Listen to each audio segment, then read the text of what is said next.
UP R O A R O के लिए current affair की जो सीरीज चल रही है एमसीक्यू टॉप 50, इसके अंतर्गत यह दूसरा लेक्चर है जिसमें हम एक वर्ष के टॉप जो 50 क्वेश्चन हैं करंट अफेयर के उनको देख रहे हैं।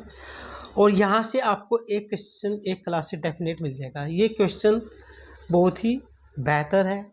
ये इन क्वेश्चनों का जो स्टैंडर्ड है वो वही है जो यूपी लोक सेवा आयोग आर की परीक्षा में पूछता है, चाहे वो एग्ज़ाम 2024 में जो कैंसिल हुआ है आर का एग्ज़ाम वो हो या इससे पहले, ये क्वेश्चन आते हैं, 100% आते हैं। और जिस तरह से यूपी लोक सेवा आयोग ने आर का एग्ज़ाम लिया था 2024 जो कैंसिल हो गया, उसमें करंट अफेयर को पढ़ने का भी एक तरीका है। खासकर उसमें मुख्य फोकस किया गया था डेट पर। चाहे उन्होंने सूचना कुछ भी पूछी मगर उसमें डेट का उल्लेख सबसे पहले उन्होंने रखा। तो यहाँ पर भी सारे क्वेश्चन इसी तरह से लिए गए हैं। तो शुरू करते हैं। इसमें वार्षिकी 2025 के टॉप 50 क्वेश्चन लिए गए हैं और यह लेक्चर 2 है। इससे पहले एक लेक्चर हो गया L1, उसमें भी टॉप 50 थे। तो अब यहाँ से क्लास शुरू करते हैं। यहाँ पर बताना है हमें 1 अप्रैल को भारत के किस राज्य की स्थापना का 90वां स्थापना दिवस मनाया गया। यानी कि भारत का कोई राज्य है जो यहाँ पर दिए गए, उनमें से एक राज्य जिसका 1 अप्रैल 2024 में कौन सा स्थापना दिवस मनाया गया, 25 में 90 है। तो कौन सा है इसमें से? आंसर बताए। राजस्थान, महाराष्ट्र, उड़ीसा, पंजाब। इसका जो सही आंसर है वह है 1 अप्रैल 1936 को उड़ीसा राज्य की स्थापना हुई थी और इसी का यह 90वां स्थापना दिवस है। आप जानते हैं सबसे पहले जब भारत आज़ाद हुआ उस दौरान अलग अलग राज्यों के नए राज्यों की मांग उठी, तो उन्हीं को ध्यान में रखकर सबसे पहले अप्रैल 1948 में एक धर आयोग गठित किया गया है। कौन सा किया गया? धर आयोग 1948 में। उसके ठीक बाद इन्होंने भाषा के आधार पर राज्यों का गठन का अस्वीकार कर दिया। उसके बाद एक और आयोग बनाया गया जिसका नाम था जेवीपी आयोग और यह 1948 में दिसंबर में हुआ। इसका गठन किस दिसंबर में 1948 में, जबकि इसका किस में हुआ? धर आयोग का अप्रैल में। उसके बाद फिर एक आयोग बना फजल अली आयोग, और फजल अली आयोग के बाद ही 1956 में राज्य पुनर्गठन अधिनियम पारित किया गया जिसके तहत 14 राज्य और 6 केंद्र शासित प्रदेश बनाए गए। ठीक उससे पहले 1953 में 58 दिन की लगातार भूख हड़ताल के बाद पोट्टू श्री माल्लू जी की क्या हो गया? देहांत हो गया। और जब विरोध प्रदर्शन बढ़ा तो 1953 में आंध्र प्रदेश भाषा के आधार पर गठित होने वाला भारत का पहला राज्य था। तो ठीक है, नेक्स्ट क्वेश्चन चलते हैं। किस देश की जनसंख्या में लगातार 14वें साल गिरावट दर्ज की गई? यहाँ पर ये देश दिए गए हैं जापान, इंडोनेशिया, भारत, चीन। इनमें से एक देश ऐसा है लगातार उसकी जनसंख्या डिक्रीज हो रही, घट रही है, और उस वहाँ की जनसंख्या में जो ओल्ड व्यक्ति है, वृद्ध लोग हैं, उनकी जनसंख्या बढ़ रही है। तो यह है जापान। जापान आप जानते हैं प्रशांत महासागर का एक क्या द्वीपीय देश है जिसमें 4 द्वीप है। यह होक्काइडो है, इसके बाद होन्शु है, यह क्यूशू है, शिकोकू है और यह क्यूशू है। ये इनका उत्तर से दक्षिण क्रम है, होक्काइडो, होन्शु, शिकोको और क्यूशू। अगर क्षेत्रफल के अनुसार देखा जाए तो यह होक्काइडो, होन्शु सबसे बड़ा है, उसके बाद होक्काइडो दूसरे नंबर पर, क्यूशू तीसरे नंबर पर और सबसे छोटा द्वीप है शिकोकू जो चौथे नंबर पर है।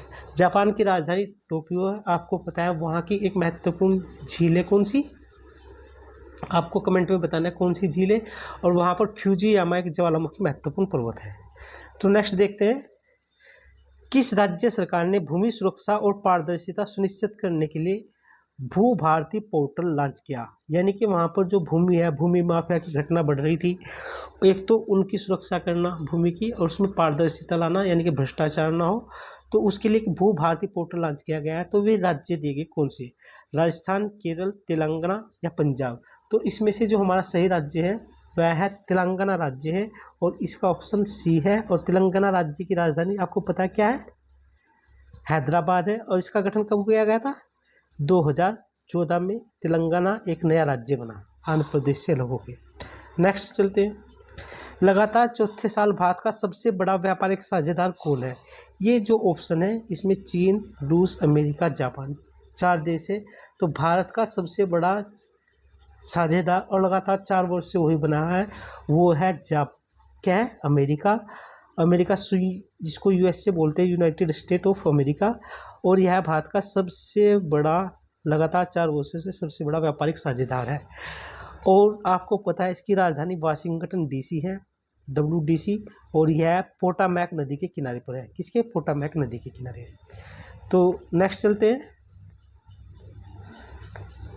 त्रिभाषा फार्मूला को लागू करने वाला कौन सा भारतीय राज्य पहला राज्य है? यानी कि जिसने अपने यहाँ पर 3 भाषा फार्मूला लागू कर दी। यानी कि इसमें जो 2020 की शिक्षा नीति थी उसमें कहा गया था कि एक आप अंग्रेजी भाषा रखेंगे बच्चों को पढ़ाने के लिए, एक अपनी क्षेत्रीय लैंग्वेज रखेंगे और एक हिंदी। तो यही त्रिभाषी फार्मूला है। और इसे लागू करने वाला पहला राज्य भारत का कौन सा बन गया? बिहार, उड़ीसा, उत्तर प्रदेश या महाराष्ट्र? इनमें से बताना कौन सा है। इसमें से बन गया महाराष्ट्र। और महाराष्ट्र आपको पता है महाराष्ट्र कहाँ पर है? महाराष्ट्र हमारे पश्चिमी तट पे। ये अगर हम देखेंगे ये महाराष्ट्र राज्य है, ये वाला। इसकी राजधानी मुंबई है और इसकी एक राजधानी क्या है? नागपुर। 2 राजधानी है महाराष्ट्र की। भारत में 5 राज्य ऐसे हैं जिनकी 2-2 राजधानी है। 4 राज्य हिमालयी राज्य हैं, जैसे उत्तराखंड की भी 2 राजधानी, एक देहरादून, एक गैरसैंण। हिमाचल की भी 2 राजधानी, एक शिमला और एक कहाँ पर? धर्मशाला। जम्मू कश्मीर की भी 2 राजधानी, एक जम्मू और एक श्रीनगर। लद्दाख की भी 2 राजधानी, एक लेह और कारगिल। लेकिन ये 4 राज्य तो हिमालयी है। और प्रायद्वीपीय भारत में एकमात्र राज्य महाराष्ट्र है जिसकी 2 राजधानी है, यानी कि ग्रीष्मकालीन राजधानी अलग और शीतकालीन अलग। तो इसमें कौन सा उत्तर है हमारा? महाराष्ट्र। नेक्स्ट देखते हैं। भारतीय सेना के कितने जवानों को हाल ही में संयुक्त राष्ट्र पदक से सम्मानित किया गया? कितने? इसमें से ऑप्शन बताना कितने लोगों को प्रदान किया गया। यह है हमारा डी ऑप्शन। 821 लोगों को प्रदान किया गया। कितने को? 821 लोगों को। और आपको पता है यूएनओ की स्थापना कब हुई? 1945 में हुई। और इसका मुख्यालय कहाँ पर है? अमेरिका के न्यूयॉर्क में। तो नेक्स्ट देखते हैं। हाँ, आपको मालूम होगा कि विश्व में सबसे ज़्यादा जो शांति सेना भेजता है वो भारत ही भेजता है। तो इसलिए भारत के जो सैनिक हैं उनको सबसे ज़्यादा पदक दिए गए। हाल ही में जारी एक रिपोर्ट के अनुसार कौन सा राज्य सरकारी अस्पतालों में मरीजों को मुफ्त दवा वितरण करने के मामले में भारत में पहला स्थान रहा है? यानी कि अपने मरीजों को वह मुफ्त में क्या करता है? दवा वितरण करता है। बिहार, महाराष्ट्र, राजस्थान, उत्तर प्रदेश। तो इसमें से बताना है हमें। यह राज्य है हमारा बिहार। और बिहार राज्य की राजधानी क्या है? पटना है। और पटना गंगा नदी के तट पर है। तो यह सही आंसर क्या है इसमें? बिहार। आपको बताना क्या बिहार की सीमा नेपाल से लगती है या नहीं, ये बताना आपको। किस देश के मसाकी काशीवारा को अबेल पुरस्कार 2015 दिया गया? अबेल जो पुरस्कार है गणित से संबंधित है और यह मसाकी काशीवारा को दिया गया। तो यह बताना कि वो कौन से देश के? थाईलैंड के, जापान के, ऑस्ट्रेलिया के, दक्षिण कोरिया के? इसका जो सही आंसर है वह है जापान के। जापान के है ये मसाकी काशीवारा। इन्हीं को 2025 का अबेल पुरस्कार दिया गया है। और जो मैथ से संबंधित है यानी कि गणित का नोबेल पुरस्कार भी इसको कहा जाता है। तो नेक्स्ट क्वेश्चन देखते हैं। वित्तीय वर्ष 2024-25 में भारत के निर्यात में कितने प्रतिशत की वृद्धि दर्ज की गई? 6.1%, 6.9%, 5.5% या 5.1%? तो कितने की गई? यह की गई 5.5% की वृद्धि दर्ज की गई। यानी कि भारत से जो निर्यात होता है उसमें 2024-25 में इतने की वृद्धि दर्ज की गई। यूपीपीसीएस फैक्चुअल क्वेश्चन ज़्यादा पूछता है। डाटा पे बहुत सारे क्वेश्चन होते हैं और इकोनॉमी की डाटा पे इस तरह का डाटा बहुत इंपॉर्टेंट है। इसकी यानी कि पूरी संभावना है। देश का पहला पूर्ण डिजिटल साक्षर राज्य कौन बना है? इनमें से बताना है। गुजरात, गोवा, केरल या अच्छा 2 बार गुजरात आ गया। हाँ, तो इसमें से बताना है कि कौन सा राज्य है। इसमें से सही जो आंसर है वह हमारा केरल है। केरल भारत का पूर्ण डिजिटल साक्षर बनने वाला पहला राज्य है। और केरल की जो राजधानी है वह तिरुवनंतपुरम है। कौन सी है? तिरुवनंतपुरम। और यह केरल का जो तट है, यह कौन सा तट कहलाता है? मालाबार का तट, जहाँ पर केरल अवस्थित है, मालाबार का तट कहलाता है।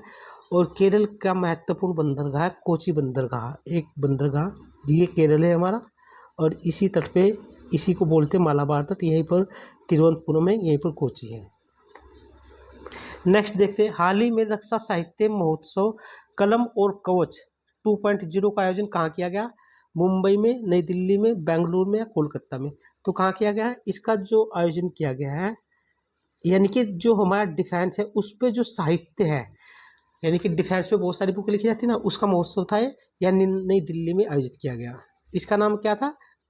कलम और कवच 2.0। किस आईआईटी ने कीटाणुओं से लड़ने के लिए होस्ट प्रोटीन की खोज की? ये आईआईटी है, क्या है? आईआईटी, यानी कि Indian institute of technology. IIT Delhi, IIT Mumbai, IIT Madras या कोलकाता? तो किसने की है ये खोज? यह जो खोज की है ये आईआईटी मुंबई ने की है। इसका क्या मतलब है? यानी कि कीटाणुओं से लड़ने के लिए होस्ट प्रोटीन की खोज की है आईआईटी मुंबई ने। किस राज्य के मुख्यमंत्री ने ए सिट ऐप का शुभारंभ किया गया है? ए सिट ऐप यह किया है जम्मू कश्मीर, गुजरात, राजस्थान या उत्तर प्रदेश? तो इसका शुभारंभ किसने किया है? यह किया है जम्मू कश्मीर ने। ई से हैट ऐप का लॉन्च किया है उमर अब्दुल्ला जी ने, जो जम्मू कश्मीर के मुख्यमंत्री हैं। और जम्मू कश्मीर की कितनी राजधानी है? 2। ग्रीष्मकालीन राजधानी कौन सी है उसकी? श्रीनगर, शीतकालीन जम्मू। तो नेक्स्ट देखते हैं, और हाल ही में जम्मू कश्मीर में ही जो पहलगाम आतंकवादी घटना हुई वह जम्मू कश्मीर का अनंतनाग एक जिला है जो कश्मीर की घाटी में पीर पंजाल और महान हिमालय के मध्य है, तो वहीं पर यह घटना हुई थी। 18 अप्रैल 2025 को लॉन्च की गई पुस्तक संस्कृति का पंचम अध्याय, ये पुस्तक किसके बारे में है यह बताना है।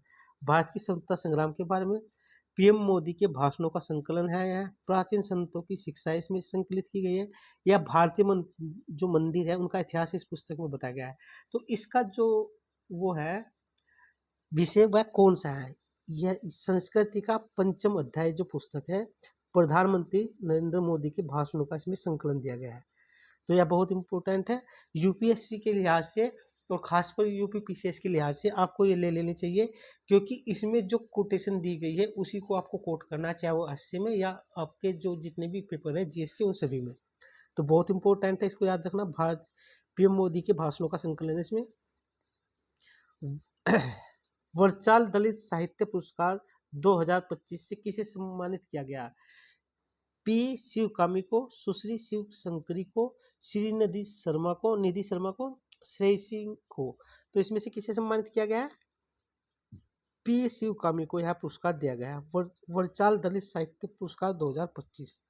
नेक्स्ट देखते हैं, अप्रैल 2025 में साइबर सुरक्षा के लिए QNU लैब्स द्वारा लॉन्च किए गए प्लेटफॉर्म का क्या नाम है?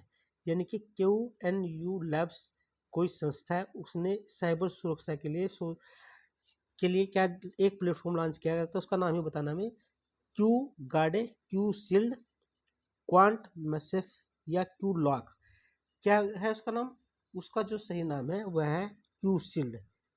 ये एक साइबर सिक्योरिटी का प्लेटफॉर्म है जो साइबर से हमारी सुरक्षा करता है।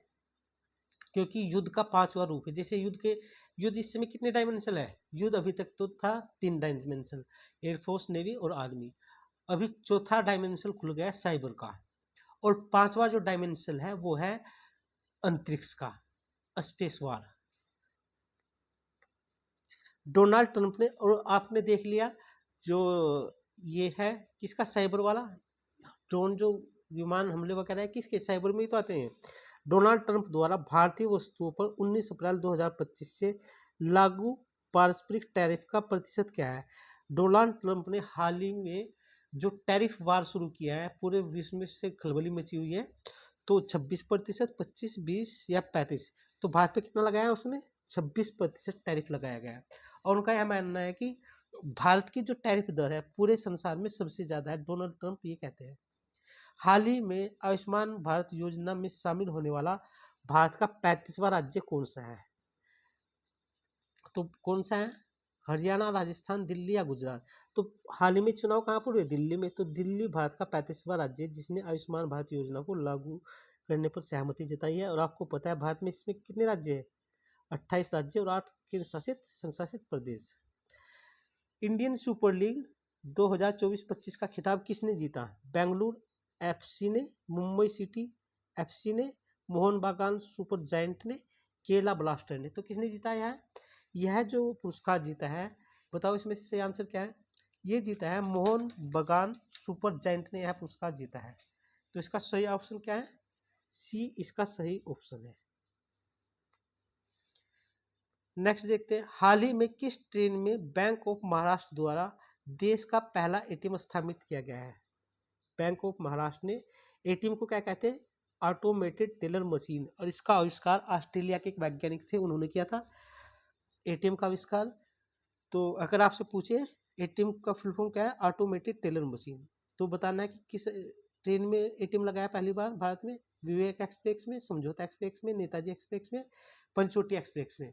क्योंकि आपने देखा होगा कई बार हम ट्रेन में जल्दी जल्दी से चढ़ लेते हैं, हमको एटीएम आसपास क्या तो होते नहीं है रेलवे स्टेशन के, या उन पर भीड़ भाड़ होती है। तो उस सुविधा, ये ऐसी सुविधा कहाँ पर दे दी गई है भैया? ट्रेन में ही। और उस ट्रेन का नाम है पंचवटी एक्सप्रेस में देश में पहली बार एटीएम की स्थापना की गई है। लेकिन एटीएम की सुरक्षा भी एक बड़ी जिम्मेदारी, क्योंकि हाल में पूरे के पूरे एटीएम को भी जो चोर है वो उठा ले जाते हैं। हाल ही में माधवपुर घेड़ मेला कहाँ आयोजित किया गया? माधवपुर घेड़ मेला तो कहाँ पर आयोजित किया गया है? इसके बारे में बताना है। यह मेला आयोजित किया गया उड़ीसा में, गुजरात में, कर्नाटक में या केरल में? यह किया गया है गुजरात में। और गुजरात राज्य की राजधानी गांधीनगर है, आप जानते हैं। और गुजरात राज्य की स्थापना 1 मई 1960 को की गई थी। 1 मई 1960 में यह महाराष्ट्र यानी कि मुंबई से अलग होकर एक नया राज्य बना था। और गुजरात राज्य में आपको पता है यहीं पर बांधव हिल है, यहीं पर गिर हिल है, यहीं पर सरकिरी कोरिकिर महत्वपूर्ण किर्क है, और यहीं पर कच्छ प्रायद्वीप में 3-4 बेला, पंचम, खादिर ये द्वीप है। और यहीं पर ओखा बंदरगाह, पोर बंदरगाह है, द्वारका बंदरगाह यहीं पर है। कहाँ पर? गुजरात में। और गुजरात में भारत का एक महत्वपूर्ण स्थल है हड़प्पा स्थल, लोथल, जो भोगवा नदी के तट पर है। और यहीं पर भारत में लोथल पर ही गोदीबाड़े के प्राचीनतम साक्ष्य मिले हैं, यानी कि पोर्ट के साक्ष्य मिले। और ये सब कहाँ पर है? गुजरात में। और गुजरात में ही अंकलेश्वर है, तेल के से संबंधित है। एससी वर्गीकरण अधिनियम लागू करने वाला भारत का पहला राज्य कौन सा है? जो हमारी एससी समुदाय है उसको अब अलग अलग कैटेगरी में बांटा गया है उनके आर्थिक विकास के अनुसार। तो वह इस अधिनियम को लागू करने वाला भारत का कौन सा राज्य है? झारखंड, बिहार, उड़ीसा या तेलंगाना? तो इसमें से सही आंसर क्या है? इसमें से हमारा तेलंगाना आंसर बिल्कुल ठीक है। तो नेक्स्ट चलते हैं, हाल ही में भरनी उत्सव कहाँ मनाया गया? भरनी उत्सव किस राज्य में मनाया गया? गोवा में, गुजरात में, उड़ीसा में या केरल में? केरल में मनाया गया है। कहाँ पर मनाया गया? केरल में। नेक्स्ट देखते हैं, किसे लीजेंड्स ऑफ एंडोस्कोपी पुरस्कार से सम्मानित किया गया? लीजेंड ऑफ एंडोस्कोपी पुरस्कार से पंकज कामत को, अरुण देसाई को, विजय गोंड को, डी नागेश्वर रेड्डी को। इसमें से डी नागेश्वर रेड्डी को लीजेंड्स ऑफ एंडोस्कोपी नामक पुरस्कार दिया गया है। तो बहुत इंपॉर्टेंट है, इसके आने की संभावना है।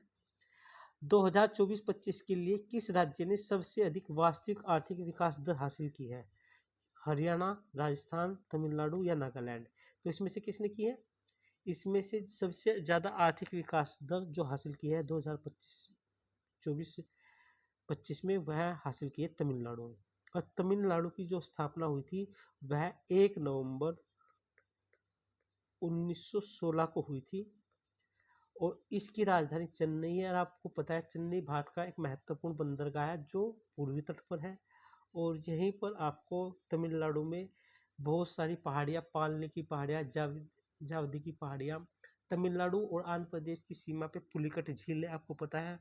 और तमिलनाडु में ही क्या है? तमिलनाडु का दक्षिणतम हिस्सा कौन सा कहलाता है? कन्याकुमारी, और यहीं पर धनुषकोडी से रामेश्वर तक पंबन द्वीप है, यानी कि जिस पर भगवान श्री राम ने जो श्रीलंका पार करने के लिए जो बनाया था पुल, वो यहीं पर है, जो श्रीलंका को तमिलनाडु से जोड़ता है। और हाल ही में वहाँ पर भारत सरकार ने एक रेलवे ब्रिज बनाया है, बहुत इंपॉर्टेंट है, यहाँ से क्वेश्चन बनेगा तमिलनाडु से, खासकर पंबन आइलैंड से। पंबन आइलैंड भी तमिलनाडु के तटीय क्षेत्र में ही है। किस राज्य ने छतों पर सौर ऊर्जा को बढ़ावा देने के लिए सौर मिशन शुरू किया है? असम ने, मणिपुर ने, मिजोरम ने, नागालैंड ने। तो किसने किया है वो सौर मिशन? यानी कि उसके जो निवासी है उनकी जो छतें हैं उस पे क्या क्या है उस पे छतों पे सौर ऊर्जा प्लेट लगाई जा रही है, तो वह नागालैंड है। कौन सा है? नागालैंड राज्य। और नागालैंड राज्य की राजधानी क्या है? कोहिमा है, आपको पता है। और यह कोहिमा जो है, नागालैंड बना था 1 दिसंबर 1963 को, और यहीं पर सारामती हिल नागालैंड की सबसे ऊंची चोटी है। ये हाँ ठीक है, नेक्स्ट क्वेश्चन देखते हैं। किस राज्य सरकार ने डॉक्टर भीमराव अंबेडकर अभ्यारण्य को राज्य का 25वां अभ्यारण्य घोषित किया गया है? डॉक्टर भीमराव अभ्यारण्य, ये इंपॉर्टेंट है, और इस राज्य का यह 25वां अभ्यारण्य है। उत्तर प्रदेश, मध्य प्रदेश, उत्तराखंड या महाराष्ट्र? तो कौन सा है इसमें से? इसमें से जो सही आंसर है वह है मध्य प्रदेश। कौन सा है? मध्य प्रदेश ने डॉक्टर भीमराव अंबेडकर अभ्यारण्य बनाया है, और यह इस राज्य का 25वां है। आपको जब पीसीएस में या आरओ में 4 पर्सन आते हैं मिलाने के लिए, तो उसमें से इस बार यह अवश्य आपको देखने को मिलेगा। एक ये मिलेगा, एक गांधी सागर मिलेगा, क्योंकि ये बहुत इंपॉर्टेंट है, और मध्य प्रदेश में है दोनों, तो ये इंपॉर्टेंट है। ये तो नहीं पूछेगा कि 25वां अभ्यारण्य क्या है, नाम पूछ लेगा कि भीमराव अंबेडकर अभ्यारण्य किस राज्य में है। हो सकता है 25वां पूछ सकता है, तो इंपॉर्टेंट क्वेश्चन है, ध्यान रखने की आवश्यकता है। चर्चा में रहा तहव्वुर राणा का संबंध किस बड़ी आतंकवादी संगठन से है? इसका संबंध भारत में हुई मुंबई हमला जो 26/11 था, उसमें इसका मुख्य वो थी भूमिका, और इसको हाल ही में अमेरिका से भारत में प्रत्यार्पण किया गया है, तो ये इंपॉर्टेंट है। 9 अप्रैल 2025 को राष्ट्रपति डोनाल्ड ट्रंप द्वारा घोषित 90 दिवसीय वैश्विक टैरिफ विराम से अमेरिका ने किस देश को बाहर रखा है? यानी कि फिलहाल उस देश को इसमें शामिल नहीं किया गया है। भारत, रूस, चीन, जर्मनी। तो किसको नहीं शामिल किया गया? चीन को नहीं किया, 90 दिन को इसको छूट दी गई है। जबकि भारत पे कितना परसेंट टैरिफ लगाया अमेरिका ने? 26%। एक्चुअली टैरिफ एक वार की तरह यूज कर रहा है अमेरिका। टैरिफ बढ़ा देता है, फिर धीरे धीरे इसको कम कर देता है, ताकि वह उस देश से अपने अनुसार अपनी नीतियों को मनवा सके। वक्फ वक्फ संशोधन अधिनियम 2025 कब लागू किया गया? 1 अप्रैल 2025 को, 6 अप्रैल 2025 को, 8 अप्रैल 2025 को, 9 अप्रैल 2025 को। और यह पर्सन इस बार 100% आएगा 8 अप्रैल 2025 को। यह पर्सन आरओ में भी आएगा, और फिर यूपी पीसीएस के जो अक्टूबर में एग्जाम है उसमें भी आएगा, 100% आएगा। तो यह 8 अप्रैल 2025 को लागू किया गया। ऐसा भी पूछ सकता है यह अधिनियम कब पारित हुआ, यह तो लागू करने की डेट है ना, कब पारित हुआ? तो 8 अप्रैल 2025 को यह लागू हुआ, इंपॉर्टेंट है। राष्ट्रपति द्रौपदी मुर्मू को 7 अप्रैल 2025 को लिस्बन में एक पुरस्कार मिला, तो उस पुरस्कार का नाम बताना क्या है? Order of merit, golden key of Europe, key to the city of Lisbon, Lisbon शांति पदक। तो कौन सा मिला है? यह मिला है key to the city of Lisbon, और यह जो पुरस्कार दिया गया है पुर्तगाल ने दिया है। पुर्तगाल की राजधानी लिस्बन है, जो टेगस नदी के किनारे पर है। किसके नदी के किनारे पर? टेगस नदी के। और पुर्तगाल ही वे लोग थे जो भारत में सबसे पहले आए थे 1498 में। और इन्होंने कहाँ पर? कालीकट पे आए थे। कालीकट पे वास्को डी गामा का किसी एक व्यक्ति ने स्वागत किया था, उसका नाम बताना है। और इन्होंने भारत में सबसे पहले प्रिंटिंग प्रेस का आविष्कार किया था, यानी कि लगाई थी। तो द्रौपदी मुर्मू जी को 7 अप्रैल 2025 को पुर्तगाल की राजधानी लिस्बन में एक समारोह आयोजित किया गया। उसी में इनको key to the city of Lisbon पुरस्कार दिया गया। और पुर्तगाल की यह राजधानी लिस्बन है, जो अटलांटिक महासागर के तट पर है, और लिस्बन टेगस नदी के किनारे पर अवस्थित है। तो नेक्स्ट देखते हैं, किस राज्य के सभी मदरसों में एनसीईआरटी पाठ्यक्रम लागू कर दिया गया? और यह करना अनिवार्य है। तो बिहार, उत्तर प्रदेश, उत्तराखंड या मध्य प्रदेश, ऐसा करने वाला उत्तर प्रदेश है। उत्तर प्रदेश के सभी मदरसों में एनसीईआरटी पाठ्यक्रम लागू किया गया है। अभी तक वहाँ पर मदरसों की अपनी अपनी बुक किताबें होती थी, लेकिन वे आधुनिक शिक्षा से क्या थे, उस लेवल के नहीं जुड़ पाते थे। तो उपजा उनको शुरू से ही मुस्लिम समुदाय के जो बच्चे हैं, ताकि उनमें वैज्ञानिक दृष्टिकोण उत्पन्न किया जा सके, और जब वे आधुनिक शिक्षा प्रणाली लेंगे तो वो रोजगार से भी जुड़ सकेंगे। मुस्लिम समुदाय का एक मुख्य कारण यह भी है कि रोजगार से ना जुड़ पाना, क्योंकि उन्होंने आधुनिक शिक्षा प्रणाली को कम अपनाया अपेक्षाकृत अन्य समुदायों की अपेक्षा। तो नेक्स्ट है, श्रीलंका द्वारा पीएम मोदी को दिए गए सर्वोच्च नागरिक पुरस्कार का क्या नाम है? श्रीलंका ने मोदी जी को एक पुरस्कार दिया है, उस पुरस्कार का नाम बताना क्या है? Sri Lanka Ratna, Mitra Vibhushan, Lanka order of friendship, दक्षिणी एशिया शांति पुरस्कार। तो कौन सा दिया गया? यह इनको दिया गया, मित्र आभूषण पुरस्कार दिया गया है। आप जानते हैं श्रीलंका कहाँ पर है? श्रीलंका ये हमारा भारत है,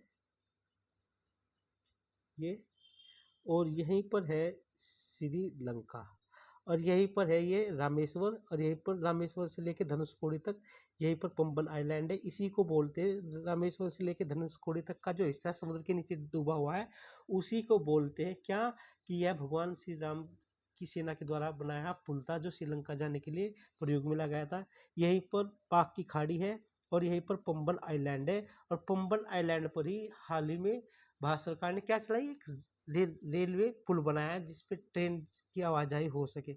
और यहीं पर श्रीलंका का जाफना प्रायद्वीप है, जाफना प्रायद्वीप। और आप जानते हैं श्रीलंका की राजधानी क्या है? कोलंबो है। इसका एक महत्वपूर्ण सिटी कैंडी, कैंडी चाय की खेती के लिए विश्व प्रसिद्ध है, श्रीलंका का ही शहर है।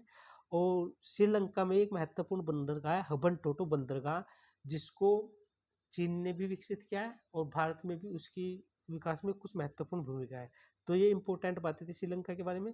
नेक्स्ट देखते हैं, फ्रेंड डारिंगटन सैंड मास्टर पुरस्कार पाने वाले भारतीय कौन है? और ऐसा पुरस्कार प्राप्त करने वाले ऐसे वे पहले भारतीय, सुबोध गुप्ता, एमएफ हुसैन, सुदर्शन पटनायक, अनीश कपूर। तो कौन है? यह है सुदर्शन पटनायक। सुदर्शन पटनायक को फ्रेंड डारिंगटन सैंड मास्टर पुरस्कार दिया गया है, और सुदर्शन उड़ीसा राज्य के हैं, और यह रेत से विभिन्न प्रकार की कलाकृति बनाते हैं। आपने खासकर तटों पर या बीच पर इनकी कलाकृति देखी होगी, और इसलिए इनको यह पुरस्कार दिया गया है। तो इम्पोर्टेंट है, आने की पूरी संभावना है। किस राज्य सरकार ने अपने जीरो पॉवर्टी मिशन का नाम बदलकर डॉक्टर भीमराव अंबेडकर के नाम पर रखा? इसमें से बताना है कौन सा राज्य है? गुजरात, उत्तर प्रदेश, आंध्र प्रदेश या महाराष्ट्र। तो कौन सा राज्य है इसमें जिसने अपना जो वहां पर जीरो पॉवर्टी मिशन चला रखा था अपने राज्य में, यानी कि गरीबी को पूरी तरह से खत्म करना, वह राज्य है कौन सा? वह राज्य है हमारा प्यारा उत्तर प्रदेश। तो इम्पोर्टेंट है, इस बार यह क्वेश्चन आने की पूरी संभावना है। छठा बिम्स्टेक शिखर सम्मेलन कहाँ आयोजित किया गया? बिम्स्टेक शिखर सम्मेलन बंगाल की खाड़ी, ये जो हमारा भारत है, और इसे ये इस तरह से, तो ये बंगाल की खाड़ी, इससे लगते हुए देशों का एक समूह बिम्स्टेक। तो इससे लगते हुए देश कौन से? एक तो श्रीलंका, भारत, बांग्लादेश, यहाँ पर कौन है? यहाँ पर म्यांमार है। तो इनसे लगते हुए देशों का एक संगठन है बिम्स्टेक। तो उसका छठा शिखर सम्मेलन किस देश में आयोजित किया गया, उसी के बारे में पूछा है। तो किस में आयोजित किया गया? यह किया गया थाईलैंड में। किसमें? थाईलैंड में। और आपको पता है थाईलैंड की राजधानी क्या है? बैंकॉक। बैंकॉक में आयोजित किया गया है इस सम्मेलन। और भारत के अधिकांश लोग जाते हैं ना फुकेट घूमने के लिए, कि हम तो थाईलैंड जा रहे हैं, तो थाईलैंड में कहाँ जाते हैं मसाज कराने के लिए? फुकेट पर। फुकेट एक वहाँ का महत्वपूर्ण द्वीप है, जो पर्यटन की दृष्टि से विश्व प्रसिद्ध है। और यहीं पर करा अस्थमस है, ये जो है ना इस तरह से, ये थाईलैंड है, म्यांमार के ठीक इधर थाईलैंड है। तो थाईलैंड के बैंकॉक में यह सम्मेलन आयोजित किया गया, छठा बिम्स्टेक शिखर सम्मेलन। T20 में 100 अर्धशतक पूरा करने वाले पहले भारतीय खिलाड़ी कौन है? रोहित शर्मा, विराट कोहली, शिखर धवन या सूर्य कुमार यादव। कौन है? जो T20 विश्व कप होता है उसमें 100 अर्धशतक, यानी कि उन्होंने 100 बार 50-50 रन हासिल किए, वे हैं विराट कोहली, जिन्होंने हाल ही में क्रिकेट से संन्यास ले लिया। तो नेक्स्ट देखते हैं, नोमैड कैपिटलिस्ट पासपोर्ट इंडेक्स 2025, में कौन सा देश शीर्ष पर रहा है? यह एक नोमैड कैपिटलिस्ट पासपोर्ट इंडेक्स में आयरलैंड देश शीर्ष पे रहा है और भारत इसमें कौन से स्थान पे है? भारत इसमें 148वें स्थान पे है। कुल इसमें 199 देश थे। कितने देश थे? 199। भारत का स्थान कितना है? 148। आयरलैंड इसमें पहले स्थान पर है और आयरलैंड की दो राजधानी आपको बताना है, क्या है? आयरलैंड की राजधानी है डबलिन। क्या है? डबलिन। तो नेक्स्ट देखते हैं, हाल ही में किसे राष्ट्रीय युवा पुरस्कार से सम्मानित किया गया? यानी कि राष्ट्रीय युवा जो पुरस्कार दिया गया है, आकाश श्राफ, अंबुचंदना, निधि तिवारी या इनमें से किसी नहीं। यह जो पुरस्कार है राष्ट्रीय युवा पुरस्कार आकर्षक श्राफ को दिया गया है। यानी कि इंपोर्टेंट क्वेश्चन है, अंतरराष्ट्रीय अपराध न्यायालय से हटने वाला पहला यूरोपीय देश कौन है? स्पेन, फ्रांस, हंगरी या इनमें से कोई नहीं। तो अंतरराष्ट्रीय आपराधिक न्यायालय जिसका मुख्यालय कहाँ पर है? नीदरलैंड के हेग में है। नीदरलैंड की राजधानी कहाँ पर है? हेग है, वहाँ पर इसका मुख्यालय है। और इससे हटने वाला यानी कि इससे अपने आप को अलग कर लिया उस देश ने, उसका नाम है हंगरी। हंगरी में हंगरी के मैदान है जो बहुत फेमस है कृषि के लिए। और हंगरी की राजधानी है बुडापेस्ट और बुडापेस्ट है जो डेन्यूब नदी के किनारे पर है और डेन्यूब पूरे यूरोप की सबसे महत्वपूर्ण नदी है। तो हंगरी इससे बाहर हो गया अंतर्राष्ट्रीय आपराधिक न्यायालय से। नीति आयोग द्वारा जारी राजकोषीय स्वास्थ्य सूचकांक में कौन सा राज्य शीर्ष पर रहा है? केरल, ओडिशा, कर्नाटक, महाराष्ट्र। तो कौन शीर्ष पे रहा है? इसमें शीर्ष पे रहने वाला राज्य है, क्या है? ओडिशा राज्य। राजकोषीय स्वास्थ्य सूचकांक यानी कि जिस राज्य का जो राजकोषीय प्रबंधन है, उसकी नीतियां वो बिल्कुल अच्छी हो, राज्य के विकास के बिल्कुल अनुकूल अनुकूल हो, वह है उड़ीसा। और आप जानते हैं उड़ीसा किधर है? उड़ीसा हमारे ये उड़ीसा ये गुजरात है, ये ऐसे। तो यहाँ पर ये उड़ीसा है। उड़ीसा उड़ीसा की राजधानी क्या है? भुवनेश्वर है। और यहाँ पर पूर्वी में जगन्नाथ के विश्व प्रसिद्ध मंदिर है। यहीं पर ब्लैक पगोड़ा है जो सूर्य देव का मंदिर है, उसी को ब्लैक पैगोडा भी बोलते हैं। और यहीं पर विश्व प्रसिद्ध जो रेडेल ओलिव कछुए यहीं पर पाए जाते हैं। यहीं पर चिल्का झील है जो भारत की गहरी मतलब कैसी झील है? लैगून झील है और खारे पानी की झील है। नेवी का एक महत्वपूर्ण सेंटर है चिल्का झील के पास ही। और पारादीप महत्वपूर्ण बंदरगाह है उड़ीसा में। नेक्स्ट देखते हैं, और उड़ीसा का जो तट है उस तट का बोलते हैं उत्कल तट। किस राज्य सरकार ने पिछड़े बच्चों के लिए 100% स्कॉलरशिप का ऐलान किया? यानी कि जो पिछड़े समुदाय के बच्चे हैं उन्हें जो एजुकेशन प्राप्त करते हैं उन्हें 100% क्या दी जाएगी? एजुकेशन से संबंधित छात्रवृत्ति दी जाएगी। गुजरात, हरियाणा, उत्तराखंड या राजस्थान। तो इसका जो सही आंसर क्या है? वह है हरियाणा राज्य। हरियाणा राज्य ने अपने यहाँ पर जो पिछड़े समुदाय के बच्चे हैं वे सभी बच्चों को क्या देगा? छात्रवृत्ति देगा। और हरियाणा राज्य की स्थापना 1 मार्च 1966 को की गई थी। और इसकी राजधानी क्या है? इसकी राजधानी है चंडीगढ़। और आपको बताना हरियाणा राज्य में बनवाली एक स्थान है, वहां पर हड़प्पा जो सभ्यता थी उससे संबंधित कुछ अवशेष मिले थे। तो कौन कौन से हैं? दिग्गज अभिनेता दिग्गज अभिनेता मनोज कुमार जिनका हाल ही में क्या हो गया? देहांत हो गया। 4 अप्रैल 2025 को देहांत हुआ और 87 वर्ष की आयु में हुआ। तो उनका वास्तविक नाम क्या था? उनका जो वास्तविक नाम था वह हरिकृष्ण गिरी गोस्वामी उनका वास्तविक नाम था। ये इम्पोर्टेंट है। और मनोज कुमार ने भारत में देशभक्ति से संबंधित बहुत सारी फिल्में बनाई हैं। उसकी पटकथा भी वही लिखते थे स्वामी, यानी कि उसकी कहानी के राइटर भी होते थे और एक्टर भी। इसलिए उनको भारत नाम दे दिया गया था क्योंकि उनकी फिल्में कैसी थी? भारत की देशभक्ति से संबंधित है, तो उनको भारत भी नाम दिया जाता था। उनका ना एक नाम उपनाम क्या है? भारत। लेकिन उनका वास्तविक नाम क्या है? श्री कृष्ण गिरी गोस्वामी। और यह पर्सन इस बार 100% आएगा। इनको महत्वपूर्ण भारत सरकार के कई बड़े पुरस्कार मिले हैं। एक तो ये किस डेट में इनका देहांत हुआ? 4 अप्रैल को हुआ। और कितने आयु के थे उस समय? 87 के। और उनका वास्तविक क्या नाम था? इनका एक नाम भारत भी दे सकता है ऑप्शन में, ठीक है। रेलवे स्टेशन पर सौर ऊर्जा स्थापित करने में कौन सा राज्य शीर्ष पर है? यानी कि उसके यहाँ पर उस राज्य में जितने भी रेलवे स्टेशन पड़ते हैं उनमें लगभग लगभग सभी स्टेशनों पे उसने सौर ऊर्जा की प्लेट लगा ली है। तो वह राज्य गुजरात है, उड़ीसा है, हरियाणा या राजस्थान, कौन सा है आपको बताना है। इसमें से सही ऑप्शन क्या है? वह राज्य है हमारा राजस्थान। और राजस्थान आपको पता है इसकी राजधानी क्या है? जयपुर इसकी राजधानी है। और इसकी जो स्थापना हुई थी 30 मार्च 1949 को हुई थी। और आपको पता है ये हमारा क्या है? प्रायद्वीपीय भारत। ऐसे ही प्रायद्वीपीय भारत, यहाँ पर गुजरात से लेके दिल्ली तक अरावली हिल है, यानी कि उसका सबसे बड़ा हिस्सा राजस्थान में। दिल्ली, राजस्थान, हरियाणा, नहीं गुजरात, राजस्थान, हरियाणा और दिल्ली। और अरावली हिल में, अरावली हिल की सबसे ऊंची चोटी कौन सी है? माउंट आबू है। और वहीं पर एक महत्वपूर्ण जैन मंदिर है, दिलवाड़ा का मंदिर। और यहीं से दो नदी निकलती है। एक नदी निकलती है लूनी नदी, जो कच्छ कच्छ प्रायद्वीप में जाके समाप्त हो जाती है। एक निकलती है बनास नदी, यह भी कच्छ की खाड़ी, कच्छ प्रायद्वीप में जाती है। इसकी एक नदी फिर बनास निकलती है, यानी कि एक बनास किधर जाती है? पश्चिम की साइड में, एक बनास पूर्व की साइड में। और यह चंबल की सहायक नदी है। और साबरमती भी अरावली पर्वत श्रृंखला से ही निकलती है। तो ये अरावली के बारे में महत्वपूर्ण इन्फॉर्मेशन थी। और आपको पता है राजस्थान में बहुत सारी झील है, तो आपको डिडवाना झील वगैरह ये राजस्थान में ही है। नेक्स्ट देखते हैं, केंद्र सरकार ने देश भर में कितने एकलव्य मॉडल आवासीय स्कूल विद्यालय खोलने का लक्ष्य रखा है? यानी कि एकलव्य कुछ इस तरह के स्कूल होते हैं जहाँ पर बच्चे क्या है, ये आवास हॉस्टल वाले स्कूल होते हैं। यानी बच्चा वहाँ पर एडमिशन लेगा तो उनके लिए खाना पीना रहना सब वहीं पर होगा। तो ऐसे कितने मॉडल स्कूल खोले जाएंगे बताना है? 728, 740, 720 या 760? सही आंसर इसमें 728 स्कूल ऐसे खोले जाएंगे भारत सरकार के द्वारा।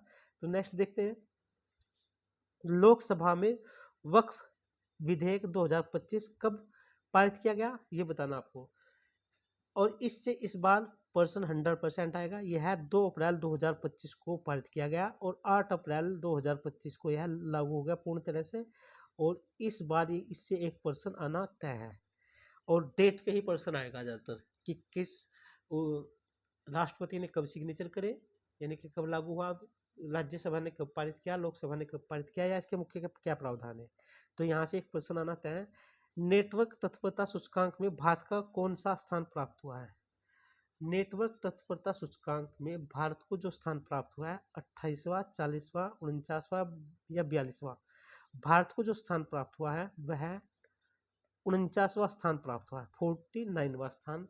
और इसमें कुल कितने देश है? इसमें कुल 133 देश है।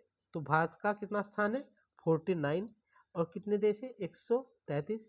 इसमें पहला स्थान है संयुक्त राज्य अमेरिका का। ठीक है, तो ये इंपॉर्टेंट था। फीफा विश्व कप, फीफा महिला विश्व कप 2025 की मेजबानी कौन सा देश करेगा? ब्राजील, फ्रांस, जर्मनी या यूनाइटेड किंगडम? जो महिलाओं से संबंधित फुटबॉल का विश्व कप होता है, जिसको फीफा महिला विश्व कप भी बोला जाता है, उसकी मेजबानी कौन करेगा?